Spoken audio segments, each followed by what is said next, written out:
రాష్ట్రంలో జరుగుతున్నటువంటి ఇతర గ్రాడ్యుయేట్ ఎన్నికలకు సంబంధించి కానీ ఆ ఎన్నికలకి వైఎస్ఆర్ కాంగ్రెస్ పార్టీ దూరంగా ఉంటుంది అనేటువంటి విషయాన్ని చాలా క్లియర్గా చెప్పాం. అయితే నిన్న ఫలితాలు వచ్చిన తర్వాత తెలుగుదేశం పార్టీకి అలాగే కూటమికి సంబంధించినటువంటి నాయకులు అలాగే ప్రభుత్వంలో ఉన్నటువంటి మంత్రులు చేస్తున్నటువంటి ప్రకటనలు చూసిన తర్వాత చాలా హాస్యాస్పదంగా అనిపించింది. వచ్చినటువంటి ఫలితాన్ని గౌరవించాల్సినటువంటి సందర్భాలు వదిలేసి ఎవరు గెలిస్తే గెలిచినటువంటి వారు మా అభ్యర్థి అని చెప్పుకోవడం అనేటువంటిది ఎంతకంటే సిగ్గుచేయడం అనేటువంటిది ఇంకోటి ఉండదు. అందులోని ఈరోజు ప్రభుత్వంలో ఉన్నటువంటి సీనియర్ మంత్రిగా ఉన్నటువంటి అచ్చెన్నాయుడు ఉత్తరాంధ్ర ప్రాంతానికి చెందినటువంటి వ్యక్తి, ఈ ప్రాంతానికి చెందినటువంటి నాయకుడిగా, ఈ ప్రాంతం నుంచి ప్రాతినిధ్యం వహిస్తున్నటువంటి వ్యక్తిగా ఇక్కడ జరిగినటువంటి ఎన్నికల ప్రక్రియలో పూర్తి స్థాయిలో నిన్న ఓటమి పాలైనటువంటి అభ్యర్థికి మద్దతు పలికినటువంటి కూటమి పార్టీ నాయకులు తీరా ఫలితం వచ్చిన తర్వాత నిన్న శ్రీనివాసులు నాయుడు గారు టీచర్స్ ఎమ్మెల్సీగా ఎన్నికైన తర్వాత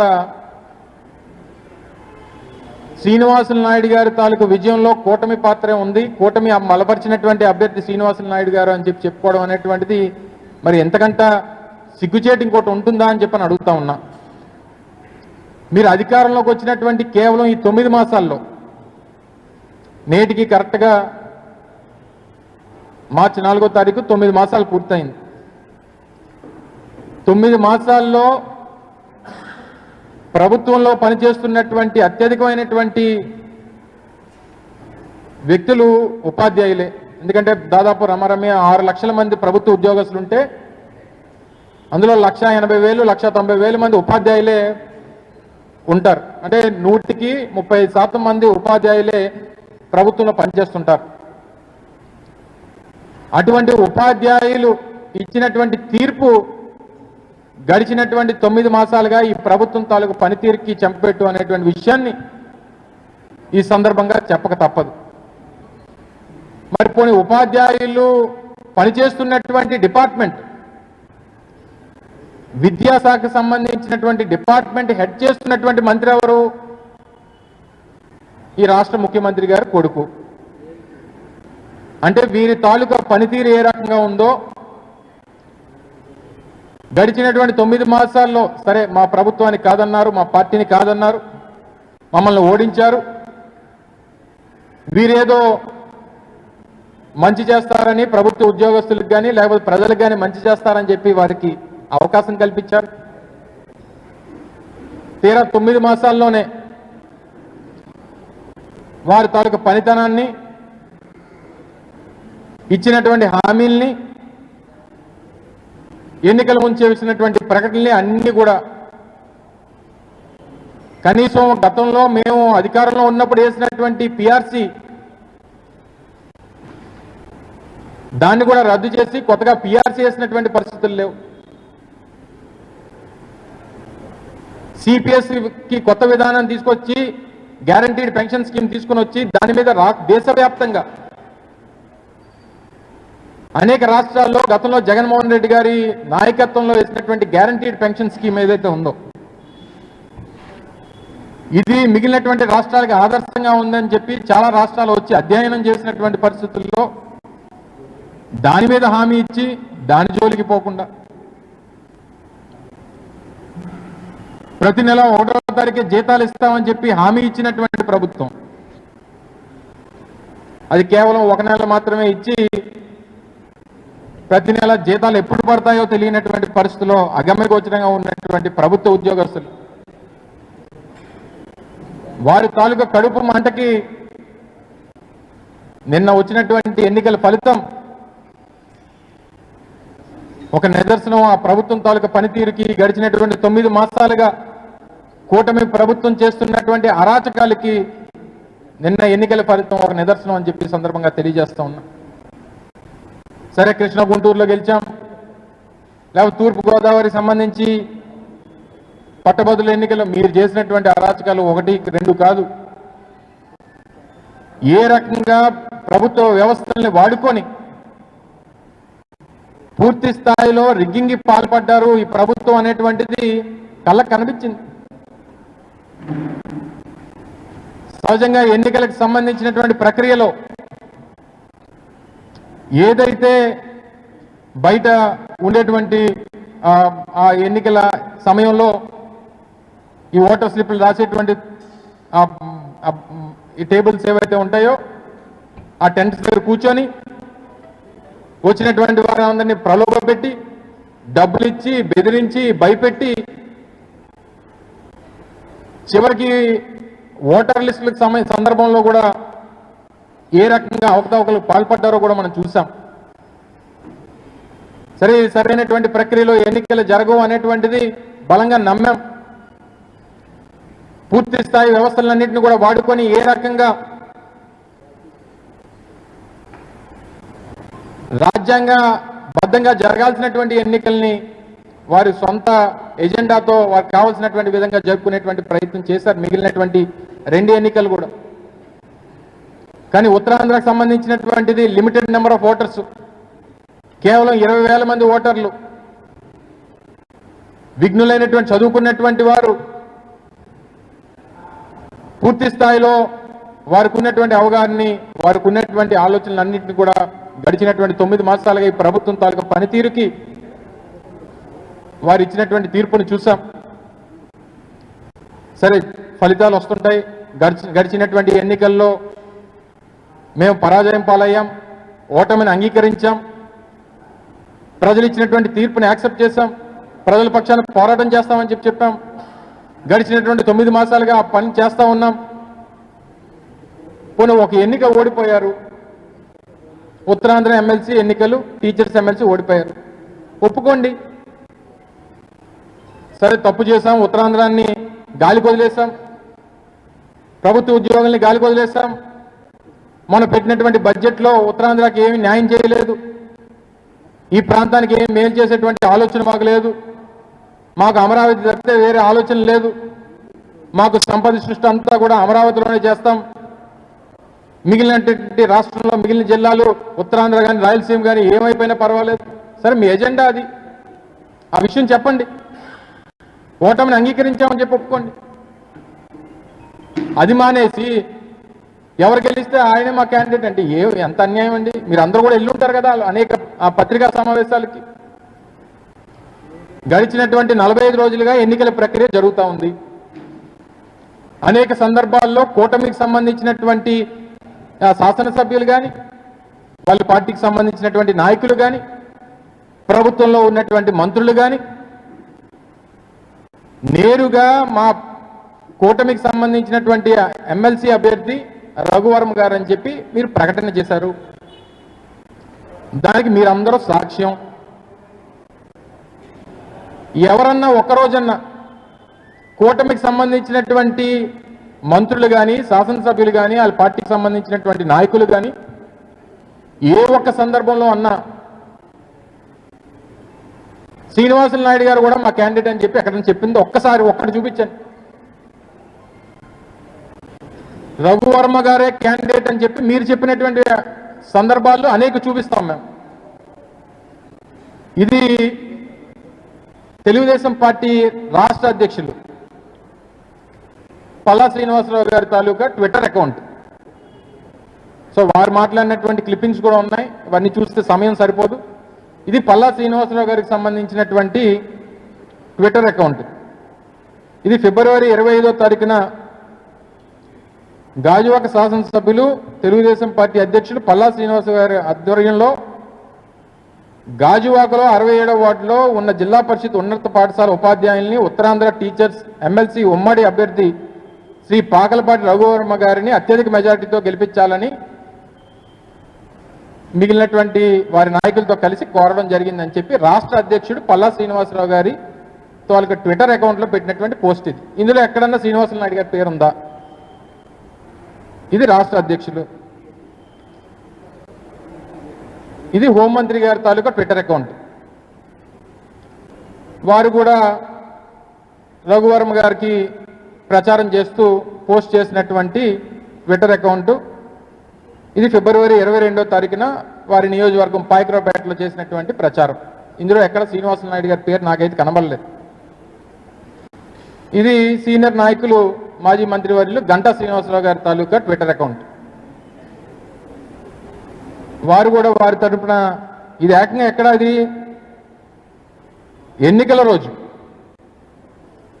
ఎన్నికల రోజు పోలింగ్ బూత్ల దగ్గర కూర్చొని ఓటర్ స్లిప్పులు రాస్తున్నటువంటి ఫోటో ఇది. రఘువర్మ గారిని బలపరుస్తూ ఆ వారి తాలూకా టెంట్స్ దగ్గర కూర్చొని సీనియర్ నాయకులు గంటా ఓటర్ స్లిప్పులు పరిశీలిస్తున్నటువంటి గంటా శ్రీనివాసరావు గారు. ఇది అనకాపల్లి జిల్లా పార్టీ అధ్యక్షుడు తాతయ్య బాబు గారు రఘువర్మ గారిని గెలిపించమని చెప్పి ఇచ్చినటువంటి పత్రికా సమావేశం. ఇది రాష్ట్ర అధ్యక్షులు పల్లా శ్రీనివాస గారు, స్థానిక ఎంపీ, స్థానిక ఎమ్మెల్యే రామకృష్ణబాబు గారు, ఎమ్మెల్సీ చిరంజీవిరావు గారు, మిగిలినటువంటి కొంతమంది నాయకులు అందరూ కూడా కలిసి రఘువర్మకు కూటమి మద్దతు అని చెప్పి తెలుగుదేశం పార్టీ కార్యాలయంలో బహుశా మీరందరూ కూడా వెళ్ళుంటారు. రఘువర్మ గారికి కూటమి మద్దతు అని చెప్పి ఇచ్చినటువంటి పత్రికా సమావేశం, దానికి సంబంధించినటువంటి క్లిప్పింగ్స్. ఉత్తరాంధ్ర ప్రాంతానికి సంబంధించి సీనియర్ నాయకులు తెలుగుదేశం పార్టీకి సంబంధించి పోలిట్ బ్యూరో సభ్యులు అశోక్ గజపతి రాజు గారు పెట్టినటువంటి ఒక సమావేశం. ఇది ఏకంగా కూటమి చెందినటువంటి నాయకులు తెలుగుదేశం పార్టీ వాళ్ళందరూ కలిసి ఇచ్చినటువంటి ఒక పత్రికా ప్రకటన, అడ్వర్టైజ్మెంట్. దీంట్లో బహుశా నాకు తెలిసి బీజేపీ ఇందులో ఇన్వాల్వ్ అయినట్లేదు. తెలుగుదేశం పార్టీ, జనసేన రెండు రాజకీయ పార్టీలు కలిపి ఇచ్చినటువంటి ఒక పత్రికా ప్రకటన ఇది. మరి ఇవన్నీ పక్కన పెడితే నిన్న అచ్చెన్నాయుడు గారు మాట్లాడుతూ అసలు మా అభ్యర్థి గెలిచేశాడు, శ్రీనివాసులు నాయుడు గారే మా క్యాండిడేటు అని చెప్పి ఆయన చెప్తే నిన్న కొంతమంది మన పత్రికా మిత్రులు శ్రీనివాసులు నాయుడు గారిని అడిగారు. నాయుడు గారు ఇలాగా అచ్చెన్నాయుడు గారు మీ గురించి వారి తాలూకా మీ గెలుపుకి వారే కారణం అని చెప్పి వారు చెప్తున్నారు, మీకేం తెలుసు అంటే నాకు తెలియదు అన్నాడు పాపం. మరి ఎవరి మాట నమ్మాలి? పోనీ అచ్చెన్నాయుడు గారు చెప్పింది పోనీ ఎత్తుగా ఉన్నారు, 6 అడుగులు 6.5 అడుగులు ఎత్తుగా ఉన్నారు, 150 కేజీలు బరువు ఉన్నారు, పోనీ ఆయన పెద్ద మనిషిలా ఉన్నాడు, ఆయన చెప్పింది విందామా అంటే వాళ్ళ అన్నయ్య గారు అబ్బాయి రామ్మోహన్ నాయుడు గారు, ఆయన కేంద్రంలో మంత్రి. మరి ఈయన చెప్పింది వినాలా, ఆయన చెప్పింది నమ్మాలా? ఒక్కసారి రామ్మోహన్ నాయుడు గారు మాట్లాడినటువంటి మాటలు మీరు ఒక్కసారి ప్రజలకు ఒకసారి చూపించాలి. ఉపాధ్యాయ అధ్యాపక ఆచార్యులందరికీ కూడా నా నమస్కారాలు. ఉత్తరాంధ్ర టీచర్స్ ఎమ్మెల్సీ ఎన్నిక ఈ నెల 27న జరుగుతుంది. ఈ ఎన్నికల్లో తెలుగుదేశం, జనసేన బలపరిచిన ఏపీటీఎఫ్ అభ్యర్థి శ్రీ పాకలపాటి రఘువర్మ గారు నిరాడంబరులు, నిజాయితీపరులు మరియు ఉపాధ్యాయులు సంక్షేమమే ధ్యేయంగా నిరంతరం సేవలు అందిస్తున్నటువంటి వ్యక్తి. అటువంటి వ్యక్తి మళ్ళీ ఎమ్మెల్సీగా పోటీ చేస్తున్నారు. ఆనాటి అరాచక ప్రభుత్వానికి వ్యతిరేకంగా ఉద్యోగుల పక్షాన గలం వినిపించి, అలానే ఆనాటి నిరంకుశ పాలనకు కూడా ప్రజాస్వామ్య పద్ధతిలో అడ్డుకట్టు వేయాలని ఆలోచించి 2023 మార్చిలో జరిగిన ఉత్తరాంధ్ర ఎమ్మెల్సీ ఎన్నికల్లో అప్పుడు మా అభ్యర్థి డాక్టర్ వేపాడ చిరంజీవి గారికి ఏపీటీఎఫ్ సంఘం వ్యక్తిగతంగా రఘువర్మ గారు సంపూర్ణ మద్దతు ఇచ్చి మా విజయంలో ఆనాడు భాగస్వాములయ్యారు. ఉత్తమ వ్యక్తిని చట్టసభకు పంపిస్తే మన ఓటుకి కూడా సార్థకత ఉంటుంది. ప్రభుత్వం బలపరిచిన రఘువర్మ గారికి ఓటేసి గెలిపిస్తే ఆయన నేరుగా ప్రభుత్వ పెద్దలను కలిసి సమస్యలు పరిష్కరించడానికి ఆయన కూడా కృషి చేయగలరు. ప్రజాస్వామ్య ప్రభుత్వం మనది. చాలు మరి ఎక్కువ అంటే ఇందులో ఎక్కడన్నా మీరు నాకెక్కడ కూడా శ్రీనివాస నాయుడు గారి పేరు అయితే వినబడలేదు. నిరాడంబరులు, నిజాయితీపరులు, ప్రభుత్వం మద్దతు పలికినటువంటి ఏపీటీఎఫ్ అభ్యర్థి అయినటువంటి రఘువర్మ గారికి మీ అందరి తాలూకా సహకారం అందించమని చెప్పి కేంద్ర మంత్రివర్యులు రామ్మోహన్ నాయుడు గారు మాట్లాడినటువంటి మాటలు. తండ్రి మాట వినాలా, కొడుకు మాట వినాలా? బాబాయ్ మాట వినాలా, అబ్బాయి మాట వినాలా? బాబాయ్ ఏమో శ్రీనివాసులు నాయుడు, అబ్బాయి ఏమో రఘువర్మ గారు, కూటమి అంతా రఘువర్మ గారు. లేదా అచ్చెన్నాయుడు గారికి తెలుగుదేశం పార్టీకి ఏదైనా గ్యాప్ వచ్చిందా? గతంలో ఆయన అన్నటువంటి పార్టీ లేదు, ఒక్క లేదు అన్న మాట ఏదైతే అన్నాడో దానికి ఏమైనా కట్టుబడి ఉన్నాడా? లేదు 6 అడుగులు ఎత్తు 150 కేజీలు బరువు ఉన్నారు కాబట్టి అచ్చెన్నాయుడు గారి మాటలే వినాలంటే మరి కూటమిలో ఉన్నటువంటి మిగిలిన నాయకులైనా సమాధానం చెప్పాలి. మళ్ళీ నిన్న శాసనమండలిలో కూడా నోటుకు వచ్చినటువంటి మాటలు మాట్లాడాడు ఆయన. నిన్న మా శాసనమండలి ప్రతిపక్ష నాయకులు సత్యబాబు గారిని అలాగే జగన్మోహన్ రెడ్డి గారిని ఏ రకంగా మాట్లాడాడో కూడా చూసాం. సరే, దానికి ధీటైనటువంటి సమాధానం చెప్పాం. ఇవన్నీ కూడా చూసి మీరు ఉత్తరాంధ్రకి గడిచినటువంటి 9 మాసాలుగా గతంలో ఇదే 1 సంవత్సర కాలం క్రితం మార్చి 5వ తారీఖున ఆ రోజు ముఖ్యమంత్రిగా ఉన్నటువంటి జగన్మోహన్ రెడ్డి గారు విజన్ విశాఖ పేరిట ఉత్తరాంధ్రకు సంబంధించినటువంటి అభివృద్ధి ప్రణాళిక గురించి ఒక డాక్యుమెంట్ను కూడా రిలీజ్ చేశాం. సరే, గవర్నమెంట్లోకి వస్తాం, మళ్ళీ అవన్నీ చేద్దామని చెప్పినటువంటి అభిప్రాయంతో అన్నీ చేశాం. అధికారం కోల్పోయాం. ఈరోజు ఉత్తరాంధ్రాన్ని గాలికి వదిలేశారు. మీరు కూడా కాస్త సహకరించాలి ఈ ప్రాంత అభివృద్ధికి. ఎందుకంటే గతంలో మీ అందరికీ ఒక చిన్న ఉదాహరణ చెప్తా. నేను మంత్రిగా ఉండగా, ఆ రోజు మేము ప్రభుత్వంలో ఉండగా ఋషికొండకు సంబంధించి బ్లూ ఫ్లాగ్ బీచ్గా దాన్ని అనేక సంవత్సరాలుగా కాపాడుకుంటూ వస్తున్నాం. బ్లూ ఫ్లాగ్ బీచెస్ అనేటువంటివి యూనిసెఫ్ అలాగే యునెస్కోకు సంబంధించినటువంటి వారి కింద ఉండేటువంటి ఒక ఆర్గనైజేషను ప్రపంచ దేశాల్లో ఉన్నటువంటి అత్యంత క్లీనెస్ట్ బీచెస్, అంటే వరల్డ్ వైడ్ టూరిజం పెరగడానికి ఆ blue flag beach tag line ఉంటే అన్ని రకాలుగా కూడా టూరిజం పెరగడానికి అవకాశం ఉంటుంది అనేటువంటి ఉద్దేశంతో ర్యాంకింగ్స్ కానీ లేదా వాటిని నోటిఫై చేస్తారు. దాన్ని మరింతగా మెయింటైన్ చేయాలనేటువంటి ఉద్దేశంతో ఒక ఆలోచన అప్పుడు ఉన్నటువంటి అధికారులు, అప్పుడు స్థానికంగా ఉన్నటువంటి అధికారులు 20 రూపాయలు 30 రూపాయలు ఎంట్రీ ఫీ, పార్కింగ్కో ఎంట్రీకో ఏదో పెట్టాలన్నటువంటి ఆలోచన చేశారు. చేసి పెద్ద గగ్గోలు పెట్టారు. మీరు కూడా చాలామంది చాలా స్టోరీలు నడిపారు. ఆ రోజు మా నోటీస్ కూడా, ఆ రోజు నేను స్థానికంగా మంత్రిగా ఉన్నా, మా నోటీస్ తీసుకుని వస్తే వెంటనే అధికారులతో మాట్లాడి ప్రజల మీద భారం పడడానికి వీల్లేదు, అదేమైనా ఉంటే ప్రభుత్వమే భరిస్తుంది, దాన్ని మనమే అవసరమైతే ₹1 ఎక్కువైనా సరే మనమే మెయింటైన్ చేయాలి, ప్రజల మీద ఒత్తిడి తీసుకొచ్చేటువంటి ఆ భారం వేయకండి అని చెప్పి క్యాన్సిల్ చేసి నేనే ఆ రోజు ప్రకటన చేసినటువంటి సంగతి మీ అందరికీ తెలుసు. నిన్న మొన్న మీరు చూశారు, మొత్తంగా అసలు బ్లూ ఫ్లాగ్ బీచ్ అనేటువంటిది ఎత్తేయడానికి ఆ సంస్థ సిద్ధపడింది.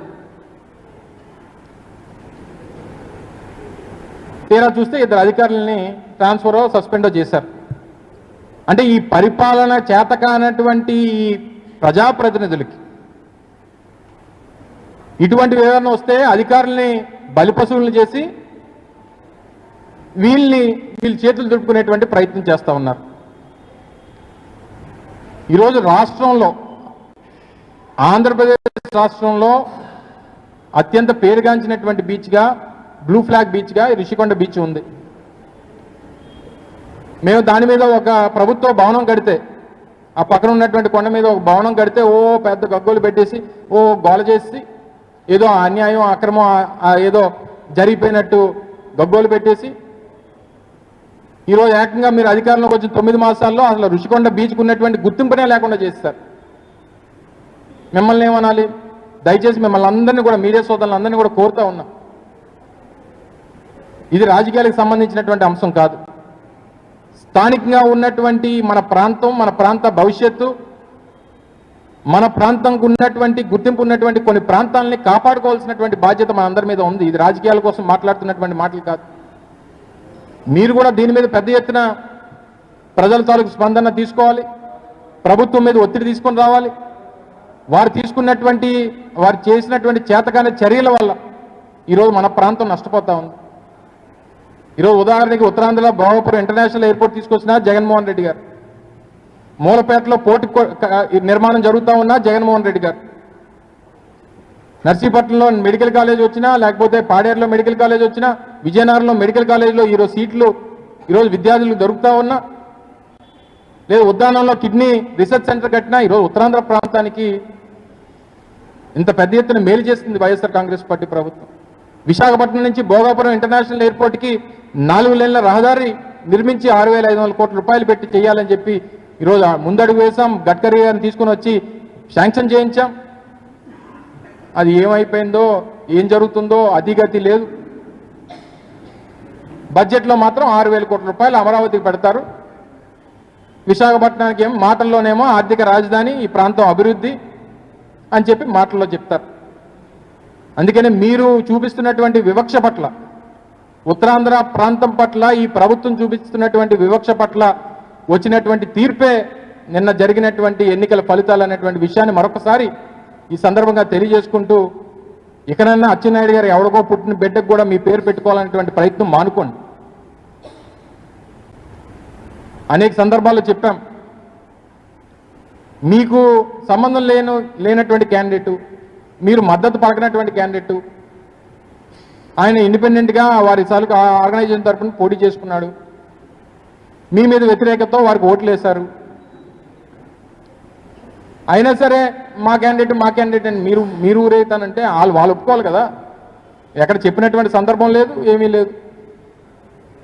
ఏదన్నా నిన్న ఇచ్చినటువంటి ఫలితం ఈ ప్రభుత్వం మీద, ఈ రాష్ట్రంలో ఉన్నటువంటి ప్రభుత్వ ఉద్యోగులకి ఉన్నటువంటి వ్యతిరేకతకి నిదర్శనం అనేటువంటి విషయాన్ని, దాంతోపాటు ఆ విభాగానికి మంత్రిగా ఉన్నటువంటి ముఖ్యమంత్రి గారు కొడుకు తాలూకు చేతకానితనం, ఇవన్నిటికీ ఒక నిదర్శనం అనేటువంటి విషయాన్ని ఈ సందర్భంగా మీకు మరొకసారి తెలియజేసుకుంటూ, ఏదేమైనప్పటికీ వైఎస్ఆర్ కాంగ్రెస్ పార్టీ ప్రజల పక్షాన ఇప్పటికన్నా ఈ రెడ్ బుక్ రాజ్యాంగాన్ని, ఐపీఎస్ అధికారులని, ఇందాక మా సోదరులు కూడా మాట్లాడారు, సోదరిమణులు ఇద్దరు కూడా మాట్లాడారు, ప్రభుత్వంలో పనిచేసినటువంటి ఐపీఎస్ అధికారులని, ఐఏఎస్ అధికారులని సస్పెండ్ చేసి మీరేదో రెడ్ బుక్ రాజ్యాంగాన్ని మీరు కొనసాగిస్తామంటే ఆ రకంగానే భవిష్యత్తు కూడా ఉంటుంది. ఏదేమైనప్పటికీ ప్రజల తాలూకా తీర్పు ప్రజాస్వామ్యంలో అంతిమం.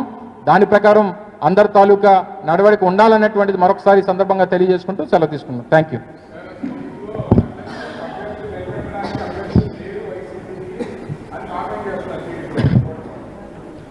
గతంలో ఎప్పుడు కూడా టీచర్కి సంబంధించినటువంటి ఎమ్మెల్సీల్లో అది ఆర్గనైజేషన్స్, వారి టీచర్ ఫెడరేషన్స్ అనేకమైనటువంటి ఉంటాయి. వారు పోటీ చేస్తుంటారు. ఏమైనా మద్దతు పలకాలంటే వారికి పలికేటువంటి సందర్భం ఉంటుంది. మేము తీసుకున్నటువంటి ఒక పాలసీ, మా పార్టీకి సంబంధించినటువంటి పాలసీ మేము తీసుకున్నాం. మొన్ననే ఎన్నికలైనాయి, ప్రజల్లో ఇచ్చినటువంటి తీర్పుని మేము అంగీకరించాం, దాని ప్రకారం నడుచుకుంటున్నాం. ఆ రకంగానే ఈసారి ఎన్నికలకు దూరంగా ఉండాలని చెప్పి నిర్ణయించుకున్నాం. వారు చేస్తున్నటువంటి అరాచకమైనటువంటి పరిపాలన గడిచినటువంటి 9 మాసాలుగా చూస్తున్నాం. తునిలో జరిగినటువంటి ఘటనను చూసాం.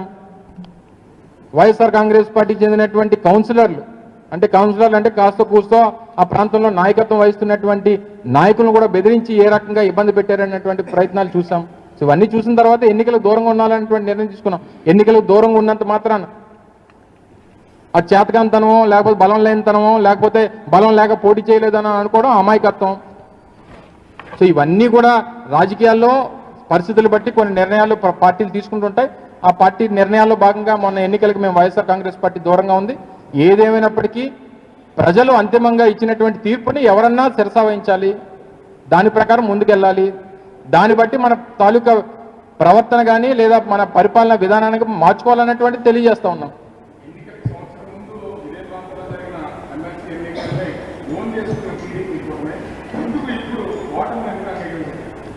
వాళ్ళకి అలవాటు, మరి ఏం చేస్తాం, మరి అబద్ధాలు ఆడడం అలవాటు. మరి అచ్చెన్నాయుడు గారికి మరి ఆయనకి ఏం మనసుకు వచ్చిందో, ఆయనకి ఉన్నటువంటి ఆలోచన శక్తి ఏంటో, లేకపోతే ఆయన ఏం మేధావితనం ఉపయోగించాడో మరి నాకైతే అర్థం కావట్లేదు. కానీ మరి ఆయన ఒకడే మాట్లాడా, అందరూ అదే మాట్లాడుతున్నారా? నేను పల్లా శ్రీనివాసరావు గారు కూడా ఒక పత్రికా స్టేట్మెంట్ ఇచ్చినట్టుగా చూసాం.